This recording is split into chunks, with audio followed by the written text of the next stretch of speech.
Bienvenidos a las predicaciones de la Iglesia Yerobiá. Sigamos creciendo juntos a la luz de la palabra de Dios. Y hoy vamos a leer capítulo 9, versículo 51 en adelante. Cuando se cumplió el tiempo en que él había de ser recibido arriba, afirmó su rostro para ir a Jerusalén. Me encanta esta expresión. Afirmó su rostro para ir a Jerusalén. Y envió mensajeros delante de él, los cuales fueron y entraron en una aldea de los samaritanos para hacerle preparativos. Mas no le recibieron, porque su aspecto era como de ir a Jerusalén. Viendo esto, sus discípulos Jacobo y Juan dijeron: Señor, ¿quieres que mandemos que descienda fuego del cielo como hizo Elías y los consuma? Entonces, volviéndose él, los reprendió, diciendo: Vosotros no sabéis de qué espíritu sois, porque el Hijo del Hombre no ha venido para perder las almas de los hombres, sino para salvarlas. Y se fueron a otra aldea. Muy bien, aquí vemos el quinto aspecto en la necedad del hombre en acción. Truenos de personalidades. Truenos de personalidades.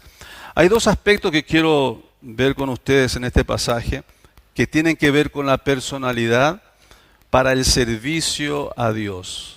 Si quieres realmente servir al Señor y es tu deseo de tomar un puesto para servir al Señor, una responsabilidad, una función en tu iglesia para el servir al Señor, tenés que llevar en cuenta muy bien estos dos aspectos de la personalidad que vamos a ver en este pasaje. Ya venimos viendo más o menos algunos aspectos en los temperamentos de los discípulos, ¿verdad? Pero aquí vamos a hablar un poco más acerca de esto. En primer lugar, temperamento. Es uno de los aspectos de la personalidad para el servicio a Dios, el temperamento. Es obvio, y lo hemos estudiado en esta clase que estamos teniendo ahora de los 12 hombres comunes y corrientes en la reunión de los varones los miércoles, y estamos estudiando, y creo que algunas señoritas también están haciendo esta lección de los caracteres, las características y virtudes y defectos de cada uno de los discípulos. Muy interesante cuando vamos estudiando cada uno de ellos y podemos identificarnos, ¿verdad?, con uno o más de ellos. Y varias cosas que voy a tocar sobre el temperamento tienen que ver con lo que estamos estudiando. Ahora, aquí se presentan dos personajes, dos discípulos que irrumpen ese momento sugiriendo, proponiendo que descienda fuego del cielo para consumir a aquellos que habían rechazado al Señor Jesucristo para pasar por Samaria. Es obvio que Jacobo y Juan fueron hombres de fervor e intensidad, a pesar de que vemos al apóstol Juan con sus cartas de amor y también en Apocalipsis hablando acerca de los últimos tiempos, y vemos a un hombre ya pulido, ¿verdad? Un hombre ya maduro en la fe, un hombre maduro en la vida espiritual. Pero tanto Juan como Jacobo se destacaban como hombres fervorosos, con intensidad, con temperamento fuerte. Por eso Jesús les puso el sobrenombre Boanerges, que significa hijos del trueno, hijos del trueno. Eso define la personalidad que tenían Jacobo y Juan en manera muy intensa, muy gráfica hasta, podemos decir esto. Eran celosos, eran apasionados, eran fervientes en todo lo que ellos hacían y lo que era una convicción para ellos, se entregaban total y absolutamente a esa causa. En particular, con Jacobo, aunque se habla poco de él porque también fue el primero de los discípulos en ser mártir por la fe, el hecho de que en dos listas de los apóstoles, su nombre siempre aparece después del de Pedro. Y esto sugiere que habrá sido un líder fuerte y también probablemente el segundo en influencia después de Pedro. Jacobo también figura en el círculo íntimo de los 3 discípulos que estaban siempre con Jesús. Él, Jacobo, Pedro y Juan fueron los únicos presentes cuando resucitó a la hija de Jairo. Cuando Jesús fue transfigurado también ellos 3 estaban ahí, Jacobo entre ellos. Y fue también a ellos 3 a quien Jesús les pide que oraran ahí en el monte de Getsemaní cuando él iba a orar. Ahora, en el liderazgo espiritual hay un lugar legítimo, hay un lugar especial para personas con una personalidad de truenos, de temperamento fuerte. Elías, por ejemplo, tenía esa clase de carácter. Nehemías era igualmente apasionado, lo encontramos en Nehemías 13:25, arrancando los pelos, ¿verdad?, de los que habían hecho mezcla de sus hijas con los paganos, ¿verdad? Cuando a él le habían hecho pacto, incluso todos delante de Dios que iban a ser fieles, y llegó a un punto en donde él perdió ahí ese control por su temperamento, arrancando los pelos y reaccionando así de una manera muy fuerte. Juan el Bautista también tenía un fuerte temperamento. Aparentemente Jacobo estaba hecho de la misma fibra, del mismo espíritu, ¿verdad? Entonces, Jacobo era un hombre que estaba siendo pulido por Dios, preparando el Señor a este siervo para lo que habría que enfrentar en su futuro. No hay nada inherentemente malo en ese tipo de temperamento, hermanos. A veces hablamos, no, es un carácter muy fuerte, y rechazamos totalmente y descalificamos a una persona con un temperamento así fuerte, intenso, fervoroso. No hay cosa mala inherentemente en ese temperamento, porque Dios nos diseña conforme al llamado que Él va a hacerte para servirle en el ministerio. Algunos vamos a tener temperamento fuerte, otros más pasivos, pero esto tiene que ver con el diseño que Dios nos hace para cierta función, llamado, misión que Él nos va a dar. Entonces, recordemos que Jesús mismo hizo un azote y limpió el templo, ¿se acuerdan? A latigazos echó a todos los mercaderes del templo, por el celo que Él le consumía por el templo, por la casa de Dios. Y ahí es donde los discípulos recordaron la escritura, el celo de tu casa me consume. Ahora, el celo sin el conocimiento puede ser mortal, hermanos. El celo sin el equilibrio y el control del Espíritu Santo puede ser muy peligroso. Es peligroso. Una personalidad de trueno, temperamento fuerte, sin sabiduría de Dios es muy peligrosa. El celo mezclado con la insensibilidad espiritual puede ser hasta muy cruel. Hay 2 incidentes que ilustran justamente este punto en la vida de Jacobo y de Juan también. Uno es este mismo que estamos analizando ahora, que ellos querían que descendiera fuego del cielo para consumir a los samaritanos. El otro, cuando ellos pidieron a su madre, que le consiguiera un lugar especial al lado del Señor en su reino. Entonces, son aspectos que muestran la naturaleza pecaminosa, la necedad del hombre en acción, ¿verdad? De buscar siempre aquello que le conviene terrenal, materialmente, a la grandeza. Muy contraria a la grandeza que Dios nos propone en su palabra. MacArthur, que es el escritor de este libro que estamos estudiando los varones y algunas señoritas, él menciona tres aspectos de la personalidad que son valiosas para el liderazgo. Y que uno que está en el pastorado, que está en el liderazgo de la iglesia, tiene que estar observando siempre en aquellos candidatos para formar parte del liderazgo de la iglesia. Tiene que observar estos tres aspectos de la personalidad. En primer lugar, la curiosidad. La curiosidad. Es ese deseo de conocer, el deseo de aprender, el deseo de crecer, el deseo de avanzar en su vida espiritual.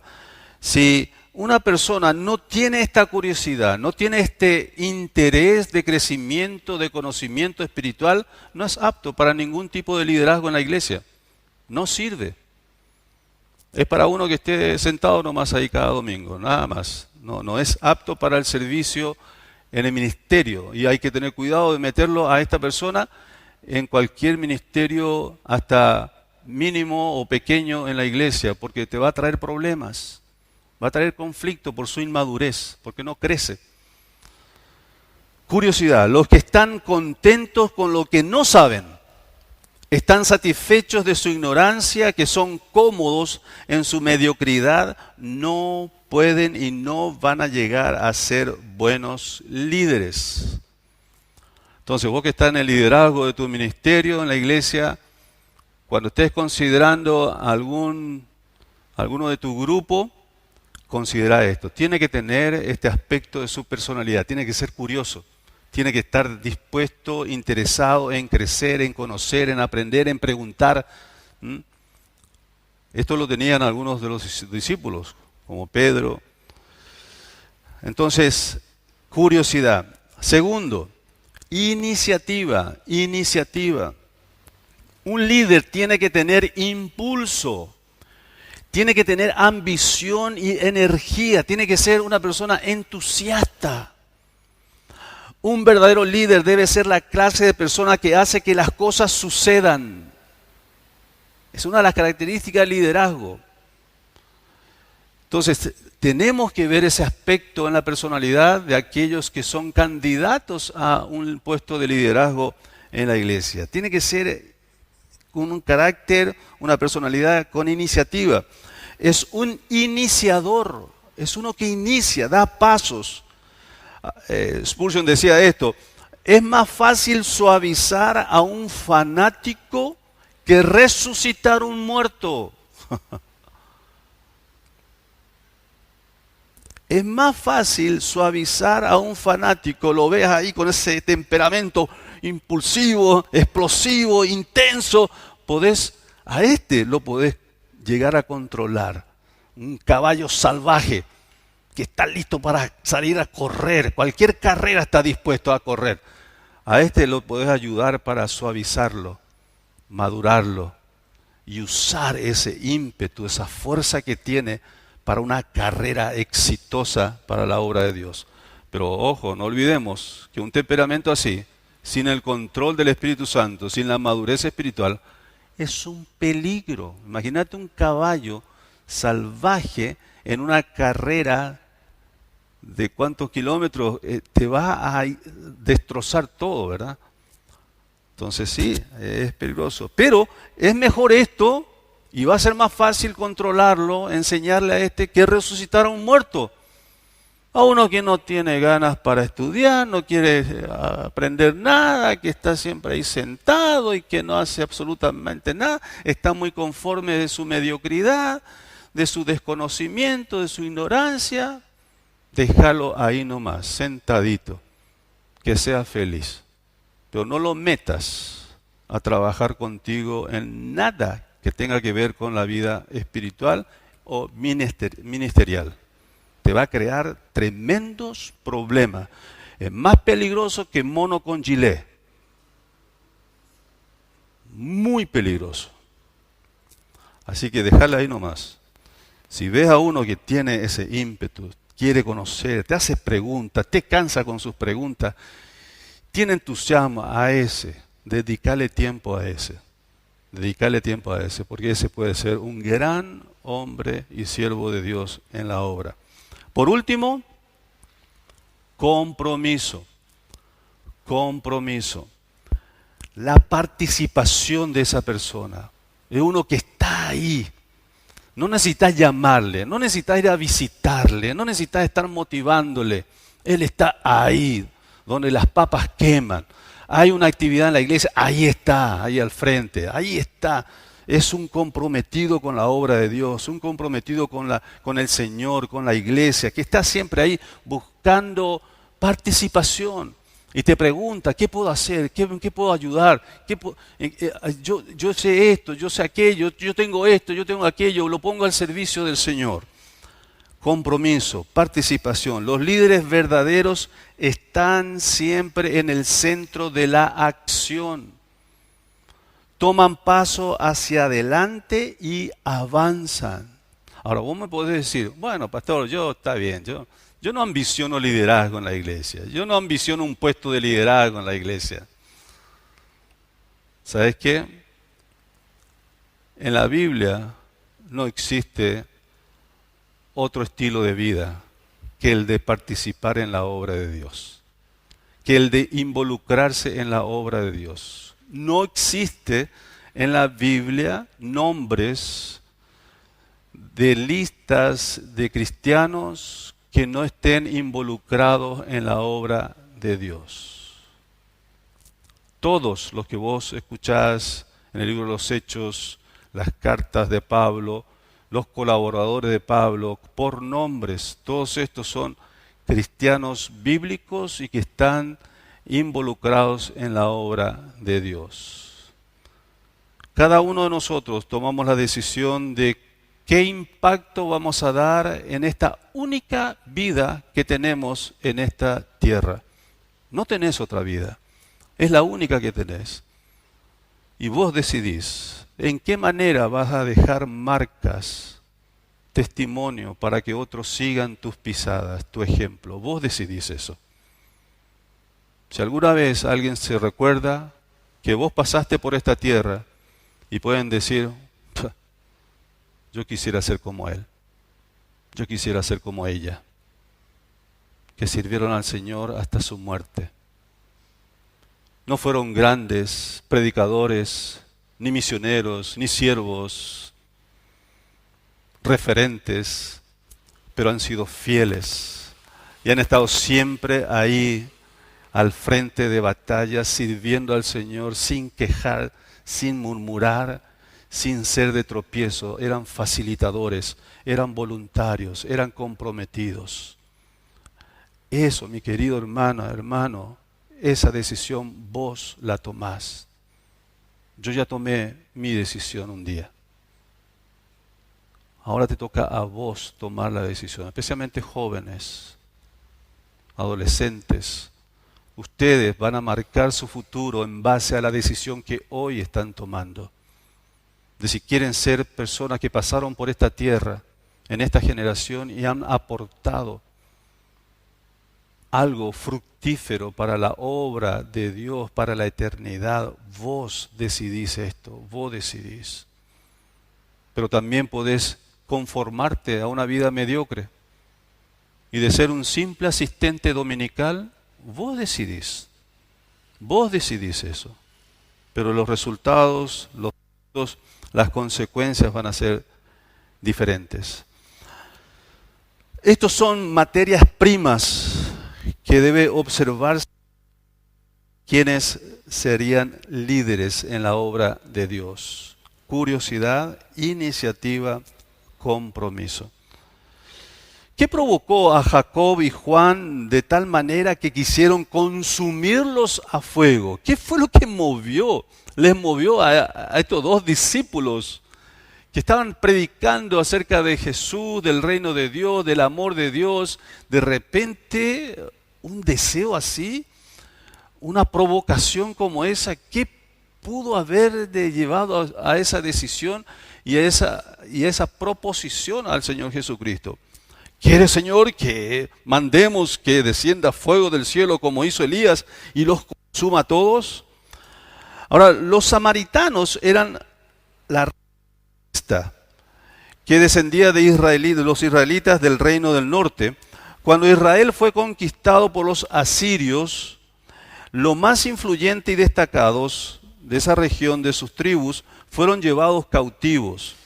Y la tierra fue repoblada por paganos y extranjeros que eran leales al rey de Asiria. Esto lo encontramos en Segunda de Reyes, capítulo 17, si quieres anotar y leerlo después. Los israelitas, pobres que quedaron en esa Samaria, se mezclaron, casándose con aquellos paganos. Y así surgió justamente esta ciudad, esta tribu, esta región de Samaria, llamados los samaritanos.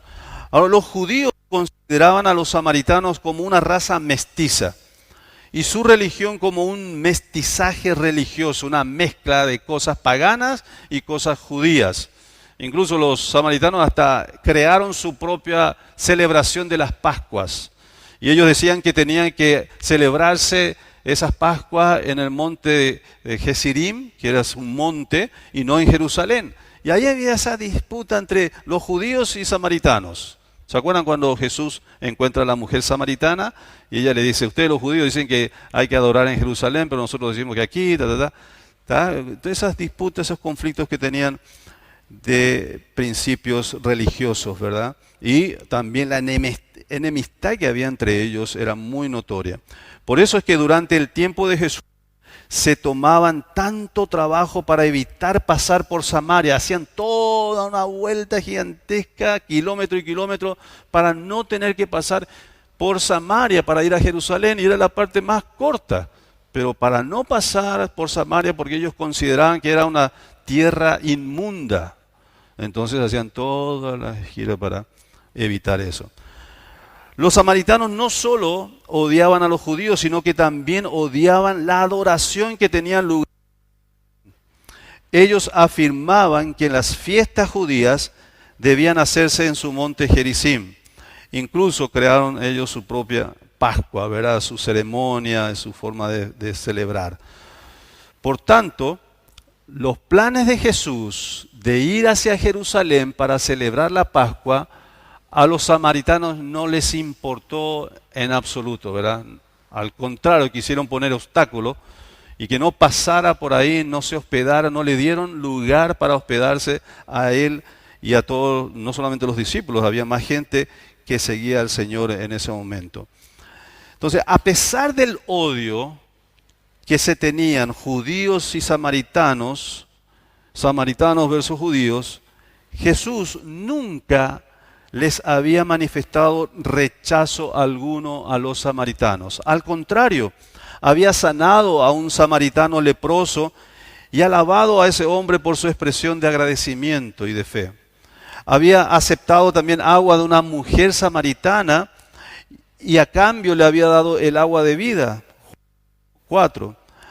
Había permanecido también en el pueblo de aquella mujer por 2 días predicando el evangelio. Había hecho un héroe de un samaritano en una de sus más conocidas parábolas. Más tarde, el Señor enviaría a sus discípulos a predicar el evangelio en Samaria, en Hechos 1:8. Siempre el Señor había demostrado su total amabilidad, respeto y buena voluntad hacia los samaritanos. Pero ahora lo estaban tratando con deliberada hostilidad. Fueron malos con él. Lo rechazaron por completo.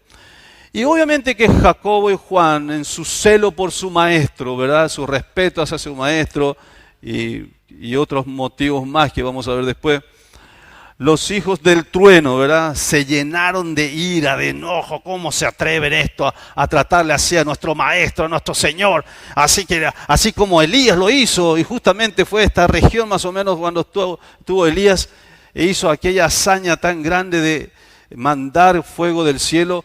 Nosotros podemos hacerlo también y lo vamos a consumir a todos. ¿Qué se han creído? Ahí salieron los defensores del Señor, ¿verdad? La referencia de la historia que hacen de Elías tuvo lugar justamente en esta región en Samaria. Si vemos en Segunda de Reyes, capítulo 1, ahora no necesitamos ir allá, pero los discípulos conocían muy bien la historia del tremendo triunfo de Elías en ese momento. Es un trasfondo así rápido. Elías había dado una profecía de muerte para el rey Ocosías, el rey de Israel. Y Ocosías, por causa de esa profecía negativa y pesimista, lo manda a traer. Vayan y busquen a ese profeta que venga y comparezca delante de mí, que me diga en la cara eso que había profetizado.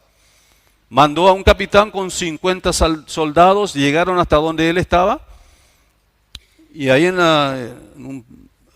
una montañita por ahí estaba Elías, y el capitán le llama y le dice, varón de Dios, el rey manda que te presentes. Entonces él decía, si soy varón de Dios, que descienda fuego del cielo y los consuma a ti y a todos tus 50. Carbonizado o ceniza quedaron de ellos. Después Ocosías escuchó esto y manda otra vez a otro capitán con otros 50 más. Y díganle lo mismo, varón de Dios, el rey te manda a llamar. Si soy varón de Dios, que descienda fuego otra vez. La segunda vez, ¡boom! ¡Paz! Desaparecieron. Manda un tercer grupo. Y este capitán llegó temblando. Se arrodilla delante del profeta de Dios y ruega con mucha humillación, con mucha humildad y temor. Y le dijo, ten misericordia de mí y de tus siervos, aquí estos 50 que estamos aquí delante de ti. Ten misericordia de mí, Señor. Yo estoy solamente siendo mandado, por favor. Entonces el Señor le dice, anda con él, con toda confianza. Y ahí se fue y enfrentó al rey, y en la misma cara del rey le dijo lo mismo. De esta no te vas a salvar, te vas a morir en tu aposento, en tu cama. Y así sucedió. Entonces, los discípulos obviamente que sabían la historia, conocían la historia, y como se encontraban en la misma región, dijeron, si a Elías el Señor no le reprendió por haber hecho eso, nosotros tampoco, es justificable, podemos hacerlo. Vamos a traer fuego del cielo también, que se consuman todos estos samaritanos que rechazaron a nuestro Señor. ¿Qué se creen? Pero el Señor tenía una gran lección allí, ¿verdad? Es probable, obviamente, que en el tiempo de Elías, es una obra de Dios, el propósito de Dios se cumplió de una manera exclusiva para esa circunstancia, para ese momento, para esas personas, pero no era el propósito de Dios en el tiempo de Jesús. Y Él les enseña esa gran lección. El Hijo del Hombre no vino para perder las almas de los hombres, sino para salvarlas. Entonces, para poder entender más o menos el trasfondo del por qué Jacobo y Juan se atrevieron a dar una propuesta como esa. Pero fíjense, aquí vamos a ver una visión, que es el segundo aspecto de la personalidad. Temperamento, ahora vamos a ver visión. Aunque la visión de Jacobo y Juan estaba desenfocadas, por eso el Señor les reprende. Ustedes no saben a qué espíritu pertenecen, no saben de qué espíritu sois. O sea, les está diciendo, ustedes ni siquiera saben quiénes son ustedes. Y tampoco menos van a saber quién soy yo. ¿Y cuál es el propósito de Dios en esta circunstancia, en este tiempo? O sea, la visión de ustedes que necesitan tener tiene que ser más clara, más elevada, más allá de las circunstancias que estamos viviendo físicamente. El siervo de Dios, una persona que está siendo preparada y formada para el liderazgo, para el servicio de Dios, necesita tener la visión de Dios, la visión espiritual. Hermanos, hay muchas cosas que la apariencia física y circunstancias de este mundo van a tergiversar la voluntad y la obra espiritual. No podés ser engañado por las cosas de apariencia, los aspectos físicos, circunstancias físicas. El líder, el siervo de Dios, tiene que manejar discernimiento mucho más allá, más alto, que lo que el común denominador de la gente discierne. Si querés ser un siervo de Dios, un líder de Dios, necesitas visión espiritual. Y no estoy hablando de visión, de aparecimiento de ángel y todo eso, no. Visión, claridad, entendimiento espiritual, discernimiento espiritual.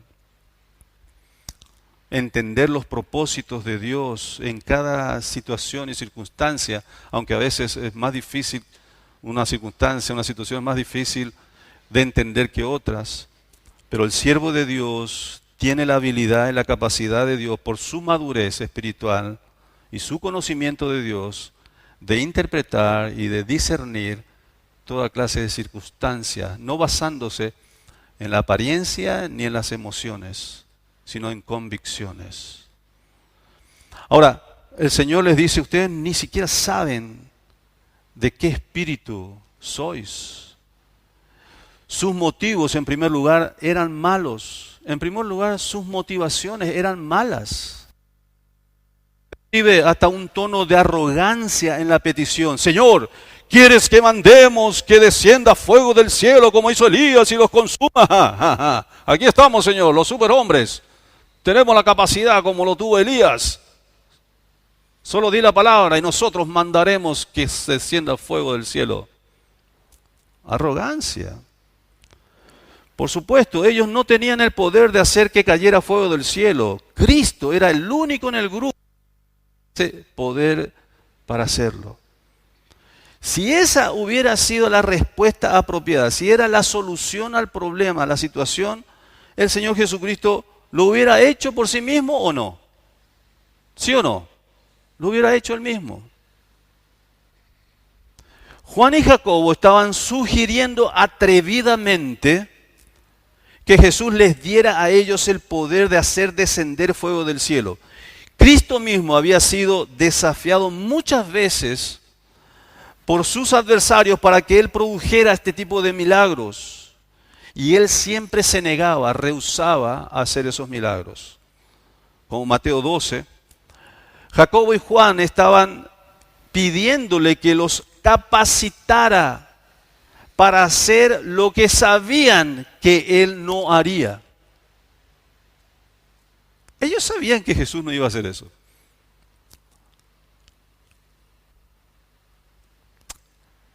Pero presumieron de que ellos sí podían hacerlo, ya que nuestro maestro es tan manso, tan bonito, no lo va a hacer, hagámoslo nosotros, vamos a hacerlo nosotros. Sus motivos eran malos, eran malignos, venían de un corazón maligno, perverso. Cuando el Señor venía para salvar las almas de los samaritanos, ellos querían destruirlos, consumirlos, calcinarlos. Segundo, la visión estaba desenfocada, no solamente porque sus motivos eran malos, sino que también la misión de Jesús era muy diferente al de Elías. La misión que Jesús estaba ejerciendo, desarrollando allí, era muy diferente a lo que hizo Elías en el Antiguo Testamento. Él había venido a salvar, no a destruir.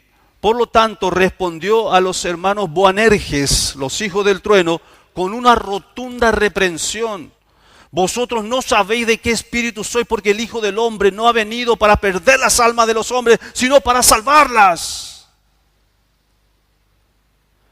¿No se dan cuenta de la cantidad de orgullo que está en sus corazones, Jacobo y Juan? Egoístas, llenos de venganza, que hay en esa actitud que está cubierta de un fingido celo por su maestro. Ay, están enojados porque me han rechazado a su maestro, a su Señor, y por eso, ustedes están reaccionando de esta manera, y quieren justificar esa maldad en sus corazones llenos de orgullo, de venganza.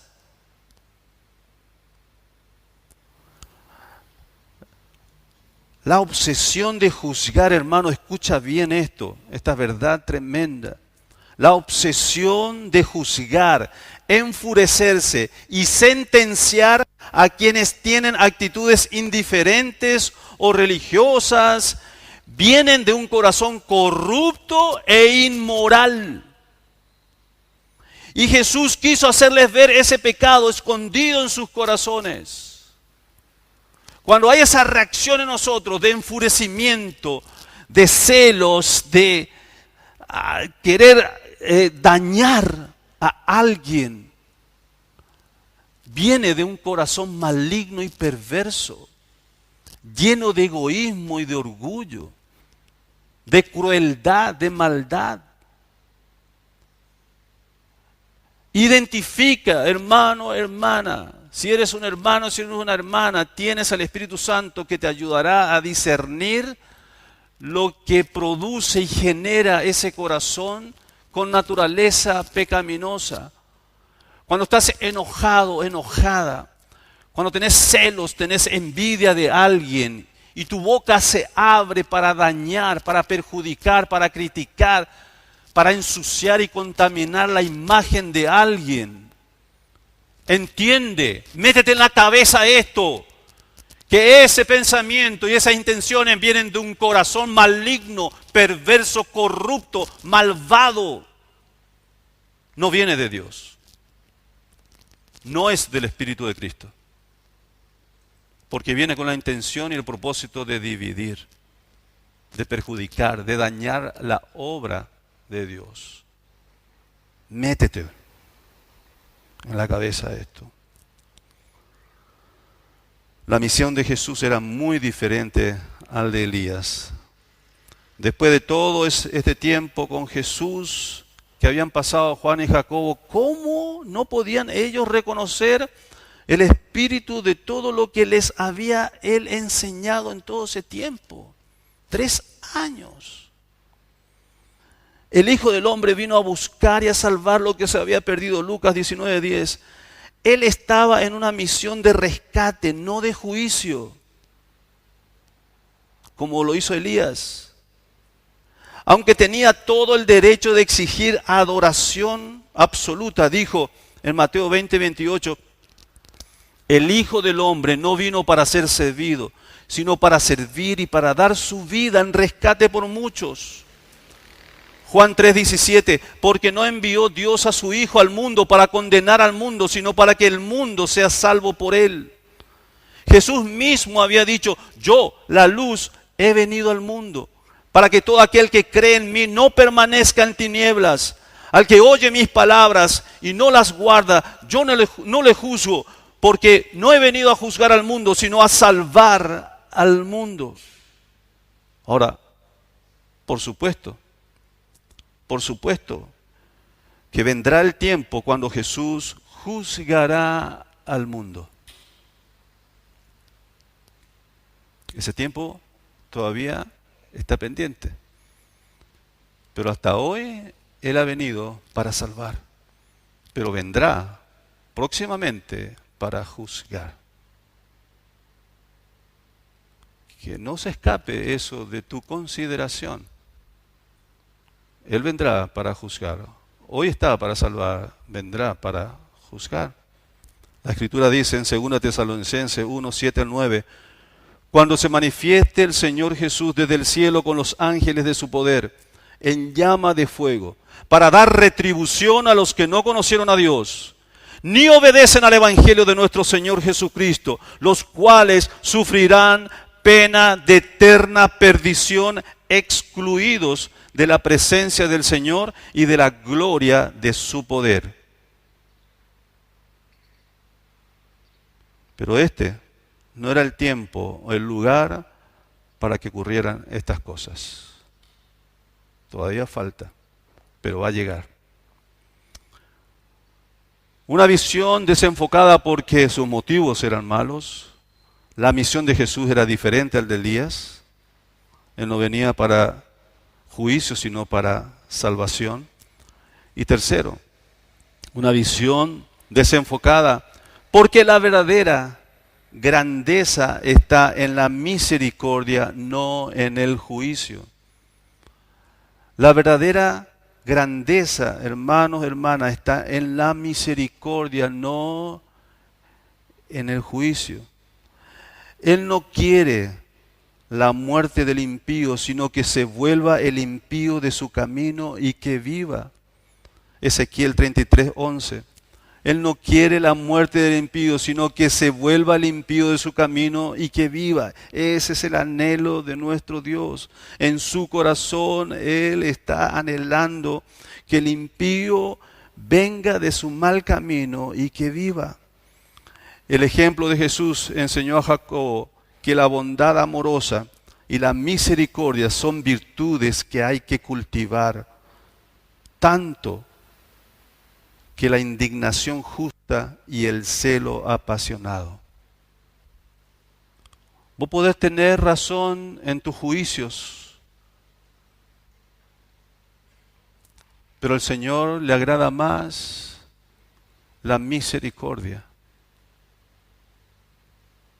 que dar sentencia y enjuiciar y condenar a un culpable. Él prefiere misericordia. ¿No lo ha tenido contigo y conmigo? Cuando Él tenía toda la razón para dejar que nos fuéramos al infierno. ¿Y quién podía reclamar al Señor si Él no hacía nada para rescatarnos y salvarnos? ¿Quién? Nadie. ¿Era justo o no era justo que fuéramos al infierno? ¿Era justo o no justo? Pero sabe, Él prefirió aplicar misericordia más que juicio. ¿Quiénes somos nosotros para aplicar juicio, sentencia sobre otros? Y aunque tengas razón, Dios desea que seas misericordioso, así como Él es misericordioso. Sé misericordioso también. Aunque esa persona tenga la culpa, sé misericordioso. Perdona, sé compasivo. La verdadera grandeza está en la misericordia, no en el juicio. Y fíjense los resultados de esa misericordia que el Señor Jesucristo mostró allí delante de sus discípulos, que estaban proponiendo que esa gente recibiera el juicio y el castigo de Dios por haber rechazado al Hijo de Dios. ¿Tenía justificación? Sí. ¿Podía el Señor permitir eso? Sí.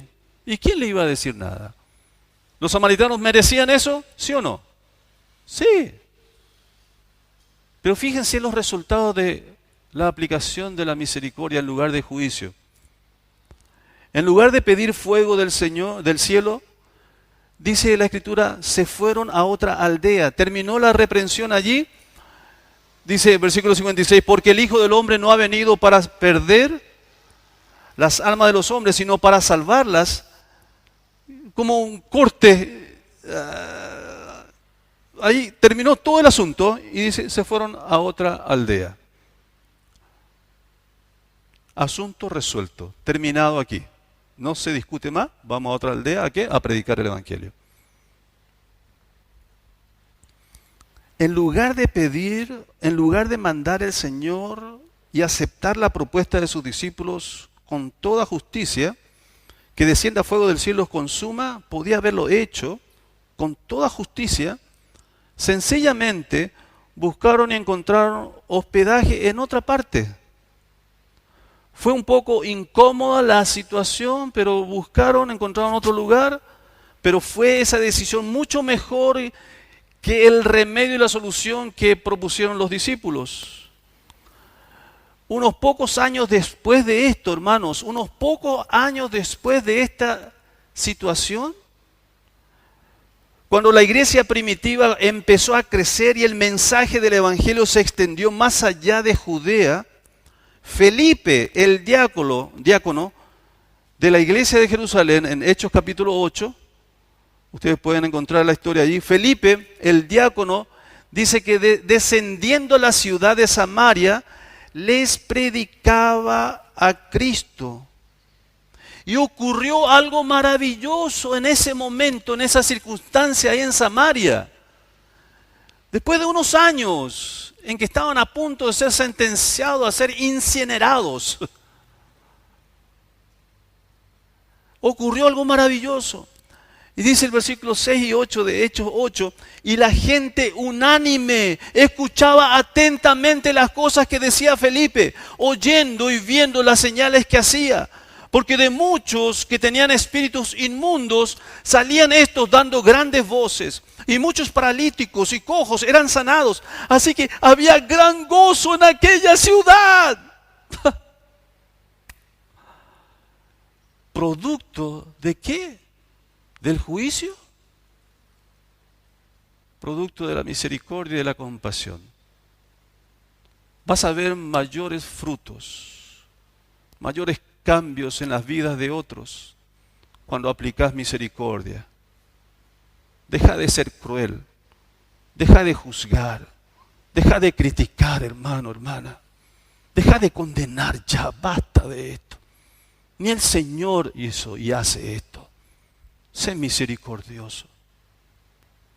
Si ves a alguien que está sufriendo por causa de su naturaleza pecaminosa, ten misericordia, ora por él, acércate a él, muéstrale con amor, pero no vayas a otro y decirle, mira cómo vive este, que se cree.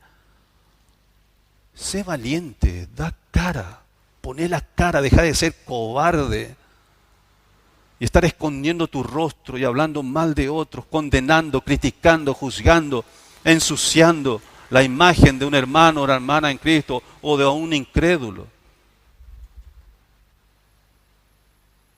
Habitúate en tu corazón a ser misericordioso. Esto es un ejercicio, ¿eh? No es un hábito fácil para nosotros. Necesitamos ese ejercicio. Necesitamos ejercitarnos en la misericordia, en la compasión. Y vas a ver resultados maravillosos. Y esas personas que quizás te ofendieron, que hicieron cosas malas, que a lo mejor merecen todo lo que vos pensabas contra ellos, lo merecen, pero mostraste un contraste totalmente diferente. Te podrán decir en el futuro, sabes que yo esperaba de vos odio, rencor, venganza, pero en lugar de eso me diste amor, me diste compasión, me diste oportunidad para ver mi error, me mostraste amor cuando merecía lo peor. Eso fue lo que cambió mi vida. Esposa, esposo, ¿estás sufriendo por tu matrimonio? Quizás por el trato que estás recibiendo. Deja de sentenciar y condenar a tu pareja. Mostrar misericordia y compasión, convirtiéndote en una mujer, en un hombre de oración, que está dispuesto a ser conformado al corazón de Dios como un hombre, una mujer de misericordia y no de juez. Nadie cambia con una actitud y una reacción de juicio. Nadie cambia. Pero sí uno cambia cuando recibe un trato de misericordia y compasión. Ahí está la verdadera maravilla, el cambio. Esposo mío, cuando tuviste que ser severo y duro conmigo, me enseñaste el amor y la compasión. Esposa mía, cuando tenías que haberme odiado y separado de mí, rechazado, me mostraste compasión, misericordia. Me diste la oportunidad. No puedo con eso. No puedo con eso. Me humillo. Hay mejores resultados, hermanos, con la misericordia que con el juicio.